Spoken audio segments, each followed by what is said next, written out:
Hey, Chad. It's after Valentine's Day, and with me turning 25, I'm not gonna hold you. My emotions, as y'all can tell, has definitely been on a roller coaster, but I haven't been. I will say I haven't been avoiding them. I've been making sure that I honor each and every emotion that come up and holding space for myself in the process.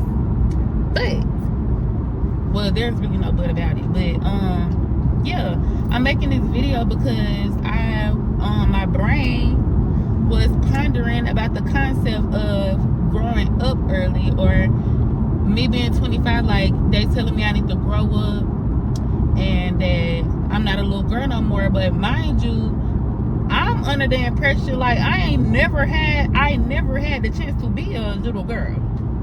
Like, I had to grow up fast. Like, I grew up at 14. If you really ask me, I grew up at 6. Okay? Like, the trauma started for me at 6 years old. So for me, I'm like, what you mean, I need to grow up? What you mean, like, it's all a part of growing up? Cause it's like, damn, I grew up early. Like, do I get time to relax and enjoy shit? But I guess that's why people have kids type shit and heal their inner child through their kids. But I don't know. Like, I'm still trying to get my shit together as now a grown-up adult now, and shit is weird. Not even gonna hold you. Shit is weird, and I'ma even go be even more transparent and say it's inconvenient feelings and my emotions. But my brother told me this morning, like, I get it. You're not the only person that feel these feelings. Like, your feelings are valid, like, but don't allow these feelings to keep you complacent and stagnant where you are. Like, don't allow these feelings to traumatize you and your experience, because damn, I don't know which way I'm supposed to be going. But yeah, I had to look at where I was going, y'all. Got the GPS going while I'm making the video because I don't want my train of thought to be lost. And I hope I can make this turn because I am about to. Okay? But anyways, yeah, so being 6, growing up early, now 25, people telling me I need to grow up even more. And it's like, I don't, but I'm realizing more so growing up is a part of, okay, when I was younger, I was living for my mom, I was living for my dad, like for the sake of their well-being. Like, when I was like, my childhood was more so I didn't, like, I had to emotionally regulate myself so that I didn't overstimulate or overwhelm my parents. Like, and now it's like my adult life now is about holding space for myself. That's the correlation that I'm seeing now. Like, at first I was holding space for other people. Now I'm becoming my own adult, becoming my own person, being the main character of my life for real and not for fake, is holding space for myself while simultaneously holding space for others, I feel like. Because I would say the type of adult that I would like to be is the type of adult that, yes, I hold space for myself and I hold space for others. That's not, and mind you, me holding space for other people does not impact my ability to hold space for myself. So yeah, there's that.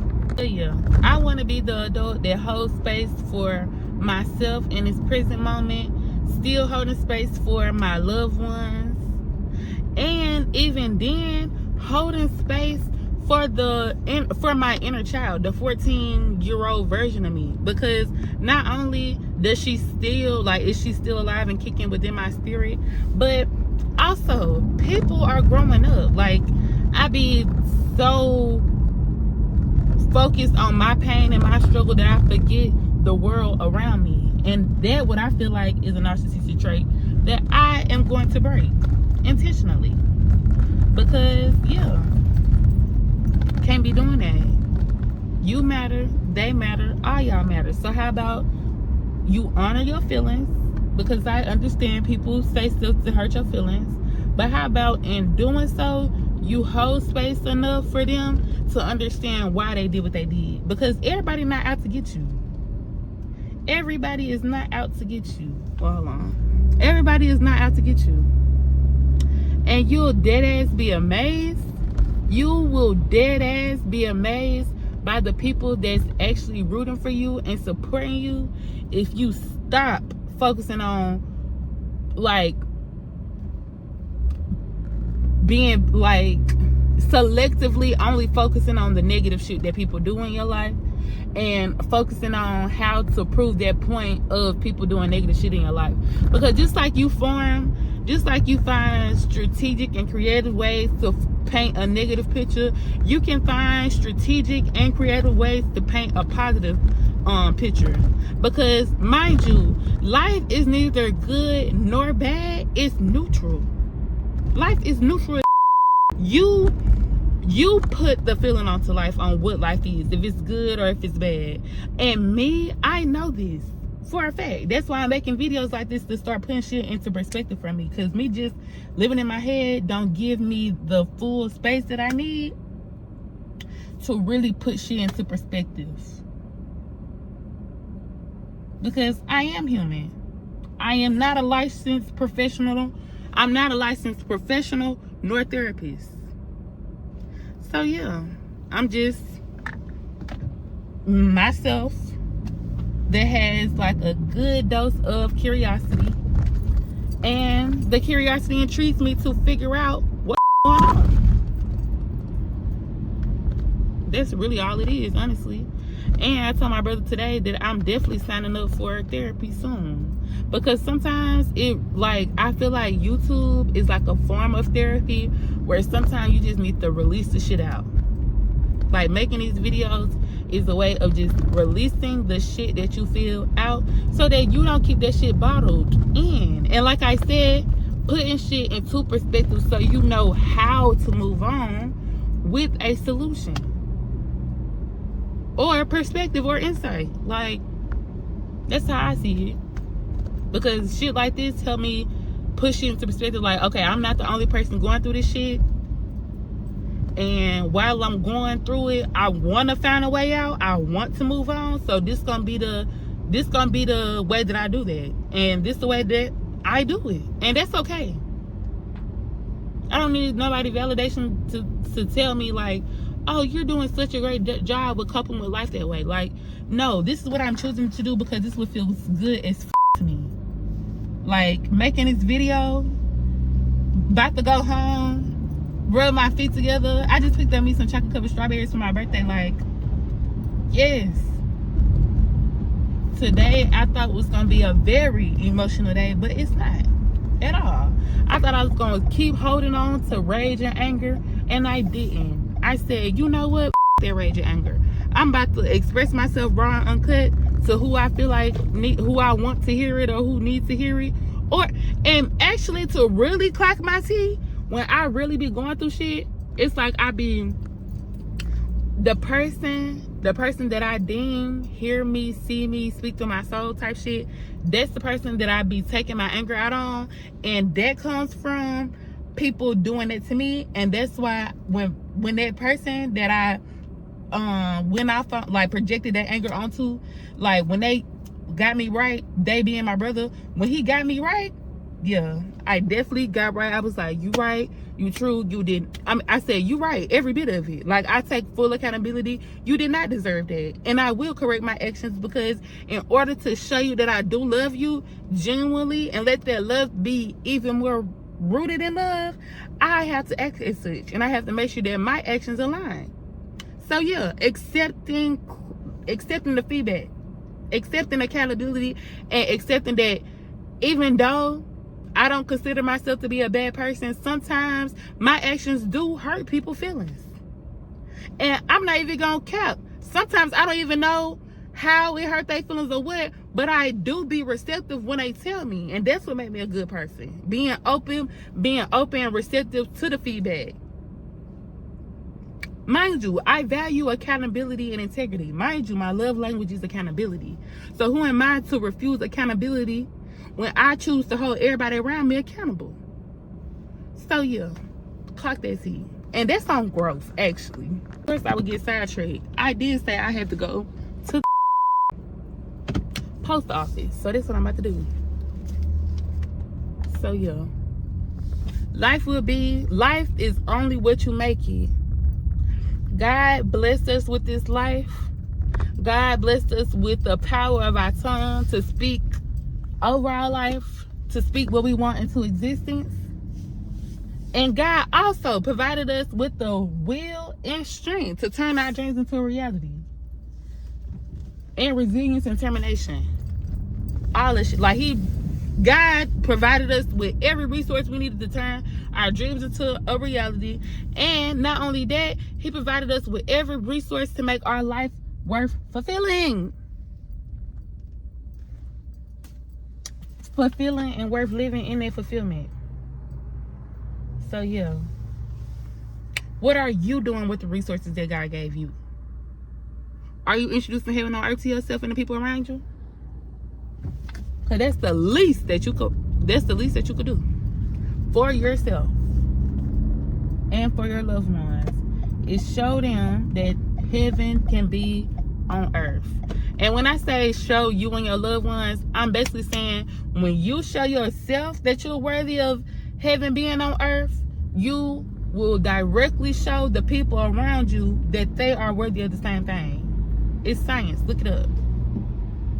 Because yes, I am not a licensed professional, but I have been very much so on the channels of those, doing the research and putting the work in. So yeah, because stuff like this intrigues my curiosity. Because I'm like, I know chaos is not inevitable, fear not inevitable, or I don't know honestly, and I really still need to know all things. But I'm gonna just say, I refuse to accept scarcity. I refuse to accept scarcity. I refuse to accept fear. Like, I refuse to accept all the negative shit. Or if I'm gonna accept the negative shit for what it is, I have to accept the positive shit for what it is too. Because two things can both exist at the same time. Now, clock that T. Because it's like, okay, I am no stranger. Because it's like, okay, yes, I am no stranger to fear. I'm no stranger to pain, no stranger to struggle, hate, all the negative emotions. So why not get comfortable with the good ones too?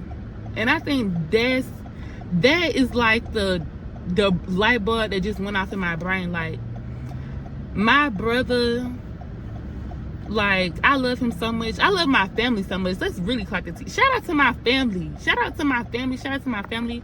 The reason why I shout out my brother is because he was the first person, like, he the oldest of us when it come down to me and my cousins, and even my sister, like my blood sister. Like, he the oldest of us. So we looked at him, we seen all his and it's like they get off on that shit. Like, they take pride in seeing other people fail and other people try on life and then bump their head and some shit happen.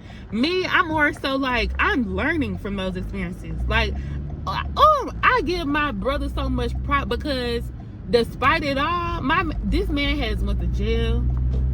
This man got kids out of wedlock. This man don't even have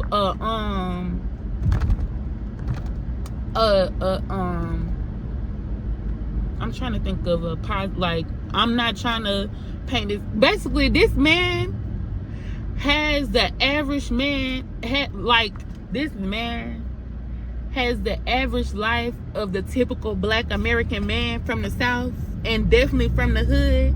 And when I say the love, like, I could just cry. The love that this man showed is so real, so genuine, and so pure.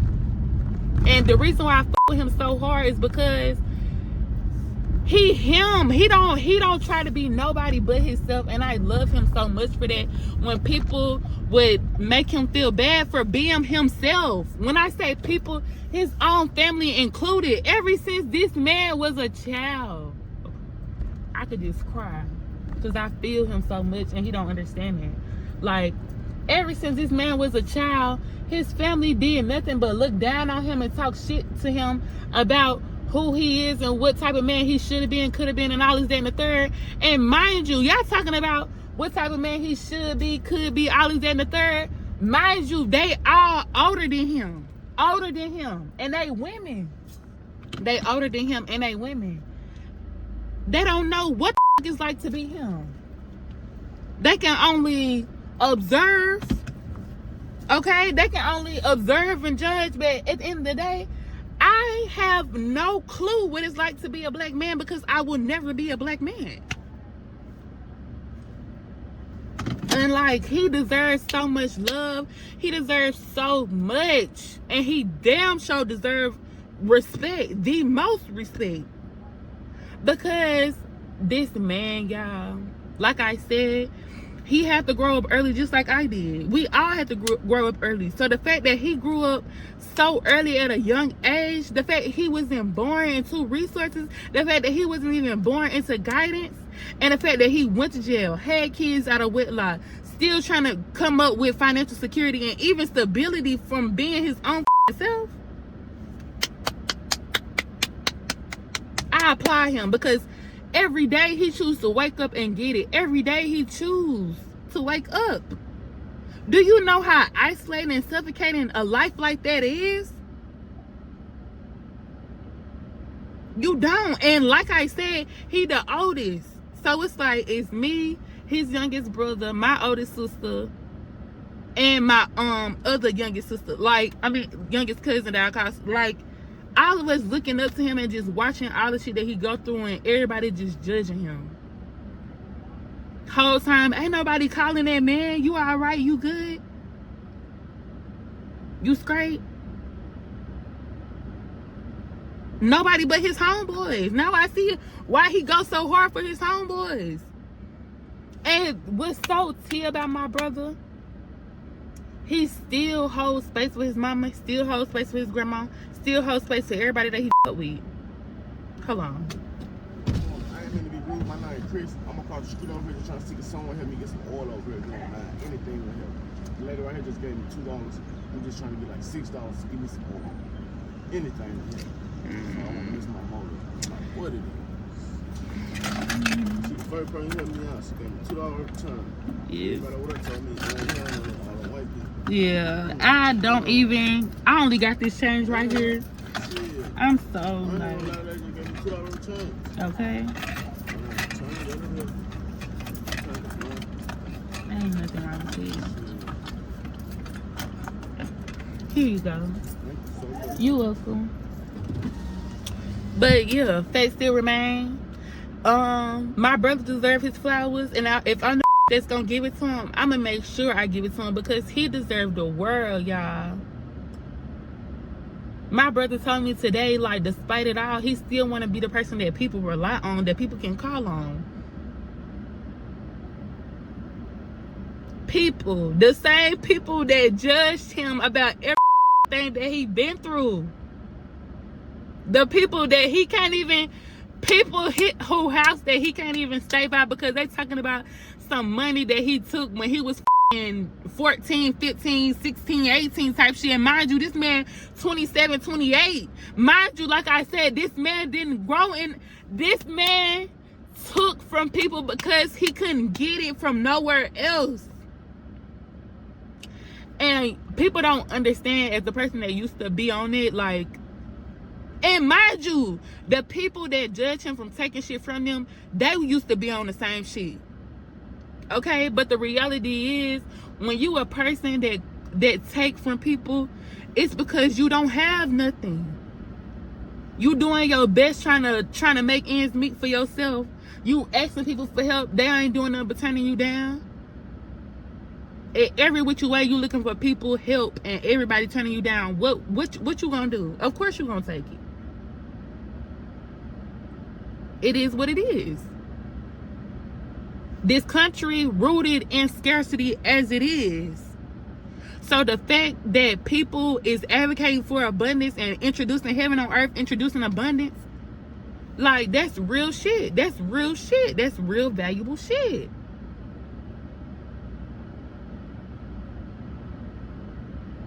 And it's time we start acting like it, or I'll be the first one and pop my shit when it comes down to it, because my brother deserved that shit.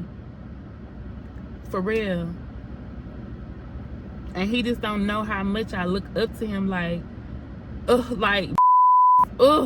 try to make you feel like because don't have material. People would make you feel like because a person doesn't have material wealth and abundance, that they're not worthy of dignity and respect. Whole time, the people that don't have the material wealth be the most genuine people, that be so rooted in love, and they be so humble. So humble. Like, yes, life is unfair. Life is unfair to everybody. But it's like, what are you doing when you meet people? Because like I said, life is unfair for everybody. So when you meet new people, or when people that's stuck in a rut come into your life, and God just placed them in your life for you to just be a safe haven for them, be a safe space, He not asking you to grant every fucking wish. He just asking you to make this space comfortable for them while they're going through hell. You get what I'm saying? Be heaven on earth for somebody. That's it.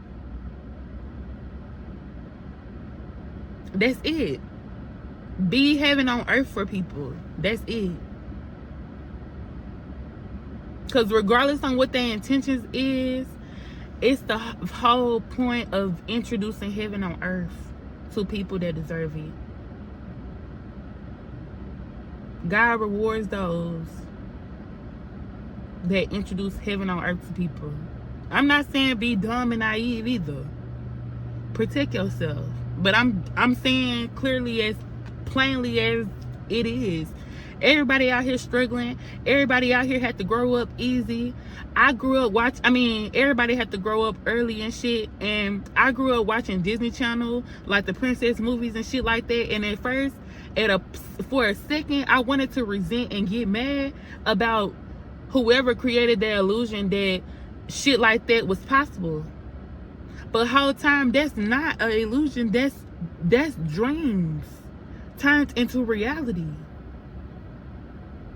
Because even though right now at 25 I have yet to live in that princess movie, no, that's really cap. Let me backtrack. I grew up watching the Disney princess movies, and I grew up from that moment wanting to experience that. And the fact that that was on my television at a young age, I will forever hold that idea and vision and dream in my soul that I can live in that reality. Because that's all that I feel like it was. It was a vision of somebody else's that they created in a form of art to express to the outside world that this is possible for y'all. Y'all don't have to just conform and accept the pain and struggle. Y'all can accept the other side of life too. And I feel like the whole point of introducing heaven on earth is to also honor that other perspective as well. Because we see so many perspectives in alignment with pain and struggle, so yet we have to acknowledge the narrative that's not rooted in pain and struggle, that are actually rooted in love.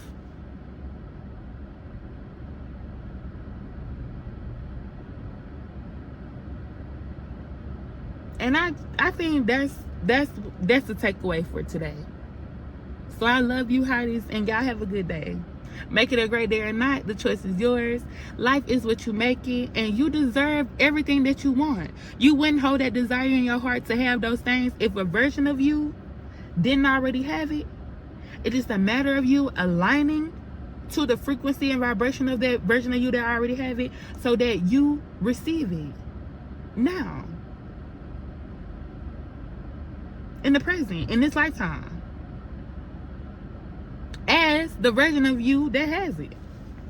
Because mind you, the only thing separating you from the version of you that already got it is the perspectives and the soul belief that it's already yours. Now, without you having to do anything. Because you are enough just as you are right now. You are enough right now for everything that you want, everything that you desire. Soon as you was born into this world, you stepped into your birthright of getting everything that you want with ease. You stepped into the birthright of abundance. You stepped into the birthright of wealth. It's just now on you to believe in every core of yourself, all the way down to the depth of your soul, that is true. And once you accept that this is true for you, just like it is for me and everybody else, because what's the difference between you, them, and you, other than you was born in this lifetime without resources and they was. Maybe the reason why you was born in this lifetime without the resources, because maybe you was a generational curse breaker to bring those resources to the bloodline. Show the bloodline that they worthy of the same thing. I love you, hotties. Have a good day.